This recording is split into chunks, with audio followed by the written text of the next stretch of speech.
Durante cerimônia comemorativa da abertura de 100 milhões de contas poupanças sociais digitais na Caixa Econômica Federal, o presidente Jair Bolsonaro parabenizou e agradeceu aos funcionários do Banco Estatal por terem enfrentado um momento difícil da pandemia e ajudado a levar o auxílio emergencial a cidadãos em todo o Brasil. Bolsonaro afirmou que os funcionários evitaram que problemas sociais graves viessem a acontecer no Brasil. O presidente enfatizou que somente homens e mulheres livres, conscientes de seus deveres e bem comandados, podem cumprir sua missão. Assista. Na batalha do Paço da Pátria, Osório disse, é fácil comandar homens livres, basta mostrar-lhes o caminho do dever. E o nosso ministério se comporta dessa maneira. Tem muitos civis aqui, mas o comportamento é feito de forma bastante espontânea. Prezados ministros, senhora primeira-dama, senhora governadora Daniela Renner, Santa Catarina, prezado Kassab, ministros, funcionários da Caixa Econômica Federal. Nós estamos vendo números, 100 milhões de contas, 67 milhões de pessoas atingidas com auxílio emergencial, quase 50 bilhões por mês na primeira fase do auxílio. São números fantásticos. Mas o mais importante disso tudo é onde os senhores conseguiram chegar, a quem os senhores conseguiram de fato atingir. A política do fique em casa, a economia a gente vê depois, realmente, este momento nos soou muito grave na presidência. E sabíamos dos 38 milhões de invisíveis, dos informais. Além do churrasquinho de gato, Paulo Guedes, é aquele que vendia o biscoito Globo na praia, vendia o mate nas arquibancadas, jogos de futebol, que catavam latinhas, que não tinha mais latinha para catar. Essas pessoas nós tínhamos que, de forma bastante rápida e objetiva, atendê-las. E isso não seria possível se não fosse a nossa Caixa Econômica Federal, com seus quase 250 milhões de funcionários. Então, a vocês, o meu muito obrigado, o meu eterno reconhecimento pelo trabalho de vocês nesse momento difícil que o Brasil passou e está vencendo. Mais do que atender a quem necessitava, os senhores evitaram que problemas sociais graves viessem a acontecer no Brasil. Alguns sabiam desses problemas, mas parece que jogaram nele pensando em si ou num projeto de poder um tanto quanto prematuro. E somente com homens e mulheres livres, conscientes de seus deveres e bem comandados, porque o Pedro tem um coração enorme, talvez, desculpa aqui o Roberto, aquele que tem entre os que trabalham nessa área, que estão à frente das instituições bancárias, tem o maior coração. E ele realmente, com muita maestria, com zelo enorme, soube muito bem conduzir o trabalho da Caixa. Mas isso também aconteceu porque ele, ao assumir a Caixa, uma missão do Paulo Guedes, ele teve liberdade de escolher todos aqueles que vieram compor o seu segundo escalão. Então, o Pedro devia, sim, não digo obediência, mas uma liderança do Paulo Guedes, e o Paulo Guedes a minha pessoa. E homens livres, conscientes de seus deveres, têm como cumprir sua missão. Mais uma vez, muito obrigado a todos vocês da Caixa Econômica Federal.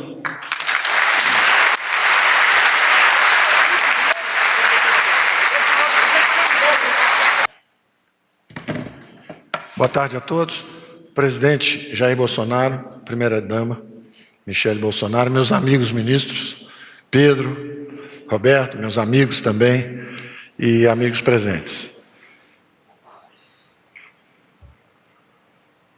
O Brasil é o quarto maior mercado digital do mundo.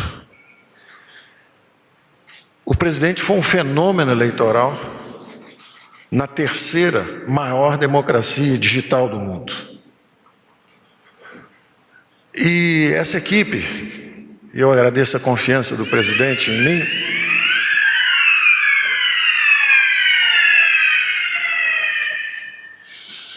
essa equipe tem competência e coração, presidente. Competência e coração. Eficiência e fraternidade. Então, é um grupo que tem princípios, exatamente como o senhor ganhou uma eleição com base em princípios e valores, essa equipe trabalha assim. Então, a nossa resposta é rápida, porque nós sabemos os nossos valores, nós sabemos os nossos princípios. Quando a equipe entrou, o Pedro desalavancou o banco, ele se preparou para uma transformação futura. Poderíamos ter feito muito mais, mas não tinha nada mais urgente e mais importante do que a sua orientação de que nenhum brasileiro podia ficar para trás. E imediatamente nós saímos buscando os invisíveis. Aqueles que o senhor dá o exemplo todo dia, o que vende o churrasquinho de gato ali na esquina, o outro que é a faxineira, é o jardineiro, eles não têm um empregador fixo. Entre o paraíso da legislação trabalhista, CLT brasileira, que tem tantos os direitos, e o senhor falou tanto durante a campanha, são muitos direitos e poucos empregos, nós descobrimos 40 milhões de brasileiros invisíveis, lutando diariamente. Eles têm que ganhar o pão a cada dia, não tem segurança nenhuma, não tem empregador, não tem ninguém. Daí, inclusive, a sua ansiedade durante essa primeira onda que foi a pandemia, com a sorte desses 40 milhões de brasileiros. E nós exatamente saímos buscando esses brasileiros. E digitalizamos 64, 65, 67 milhões de brasileiros em pouquíssimo tempo. E a engrenagem funcionou. Foram escolhas que nós tivemos que tomar a cada dia. Vamos usar o sistema privado, que já está estabelecido, ou, para maior velocidade, vamos apostar no nosso Pedro. Vamos apostar no nosso Pedro, porque ali nós temos certeza que pelo menos nós temos o controle da situação, nós sabemos o que vai acontecer e criamos o maior banco digital do Ocidente. Talvez a Índia, que digitalizou 300 milhões de pessoas, porque tem uma população de 1,5 bilhão, e a China, que está do lado de lá. Mas nós criamos, em poucos meses, graças a essa competência do Pedro, a dedicação, o coração. Ele sabia desde o início, nós sabíamos que nós íamos desalavancar os bancos públicos, democratizando o crédito. Nós sabíamos que em vez de dar 1 bilhão para um campeão nacional que depois financia a campanha política, nós podíamos desalavancar e com menos recursos nós atingiríamos milhões de brasileiros que antes considerava o crédito inacessível. Então, esses nossos princípios, essa que o Pedro chama do banco da matemática, ou seja, a eficiência, a seriedade, a competência, a meritocracia de um lado, mas do outro lado a inclusão social, quer dizer, nós temos que justamente governar, como o presidente sempre disse, para os milhões de brasileiros que não têm esses benefícios, esses privilégios, esses favores. Essa é a nossa linha mestra. Nós fomos atrás dos privilégios na Previdência, nós fomos atrás dos privilégios no crédito, nós queremos democratizar o crédito brasileiro. E desde um primeiro momento, presidente, com essa noção de que nós perdemos a primeira revolução industrial, mas nós não podemos perder a revolução digital. O senhor foi eleito na terceira maior democracia, na segunda maior democracia do Ocidente, digital, e nós criamos, desde o início do governo, a Secretaria de Gestão, Desburocratização, tirar o governo do cangote do povo brasileiro, e Digitalização. Está lá na Secretaria.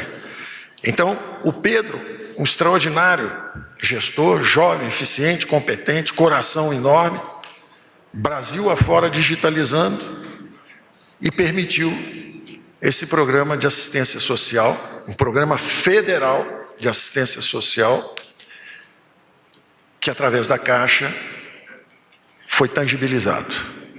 E nós ajudamos os 26 milhões de brasileiros que estavam no programa de assistência social, que era o Bolsa Família, mais os 38 milhões de invisíveis, que então foram 64 milhões de brasileiros atingidos pela pandemia e que nós podemos ajudar.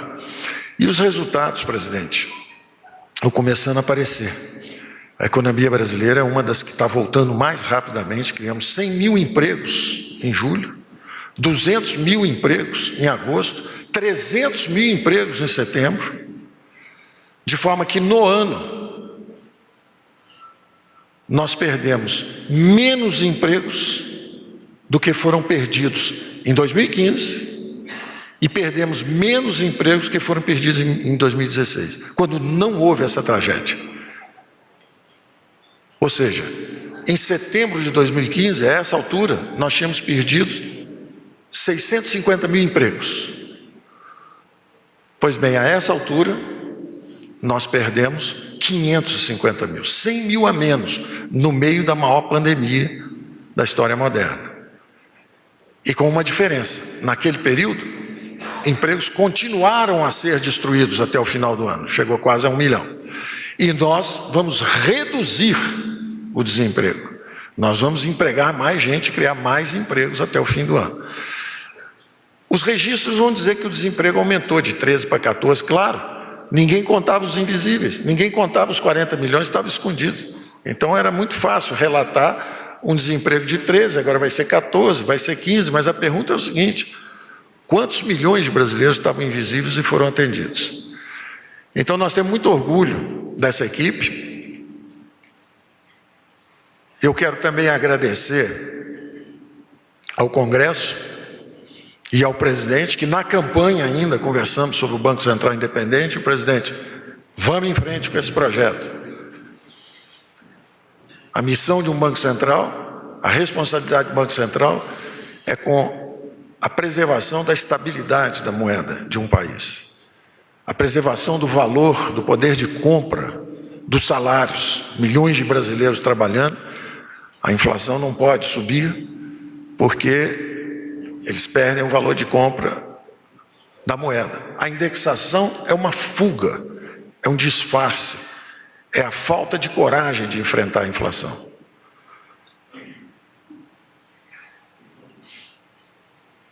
A moeda, a preservação do valor de compra da moeda, como obrigação primordial de um Banco Central, significa justamente a garantia do poder de compra dos salários, das aposentadorias dos brasileiros. Então eu tenho um enorme orgulho também de ter na minha equipe o Campos, porque o avô do Roberto Campos criou o Banco Central Independente no Brasil. E agora, décadas após isso, nós temos finalmente o Banco Central autônomo. É uma versão ligeiramente diferente, um pouco mais branda, porque já temos uma inflação mais baixa, mas ainda como principal missão a preservação do poder de compra da moeda brasileira. E o Roberto Campos Neto à frente disso, no Banco Central Autônomo novamente. Então isso é um orgulho extraordinário, e também na dimensão digital. Também na dimensão digital. O Pix, o Open Bank, as fintechs e a moeda digital. O Brasil terá a moeda digital. O Brasil está à frente de muitos países. Enquanto nós falamos mal do Brasil, a verdade é que o Brasil deu uma resposta eficiente, fulminante, tecnológica para esse desafio enfrentado à frente. Então eu agradeço também ao Congresso. O Senado ontem, particularmente, aprovou a autonomia. Contamos com o apoio da Câmara, que deve aprovar também. E o Brasil dá um salto enorme do ponto de vista de avanço institucional. É o avanço institucional, as instituições brasileiras se aperfeiçoando, a despolitização, a blindagem, como o Pedro falou, ele entrou na Caixa e mudou e criou um banco meritocrático, um banco que não cede a pressões eventuais, a interesses menores. Pensa nos brasileiros, na inclusão, na democratização do crédito, na digitalização dos brasileiros. Então nós temos agora uma camada de proteção social que podemos acionar. Se vier uma segunda onda, se vier isso. O que nós temos de realidade hoje? Fatos. Uma doença cedendo, a doença cedendo, e ao mesmo tempo a economia voltando. Esse é o fato. Especulações futuras enfrentaremos com a mesma capacidade de decisão que o presidente, com sua liderança, implementou na equipe. Então, eu agradeço ao presidente a confiança, aos ministros a colaboração, agradeço à equipe pela confiança, pelo talento, competência e pelo tamanho do coração também. Todos dedicados, todos patriotas, amigos e lutando por um Brasil melhor. Muito obrigado a todos.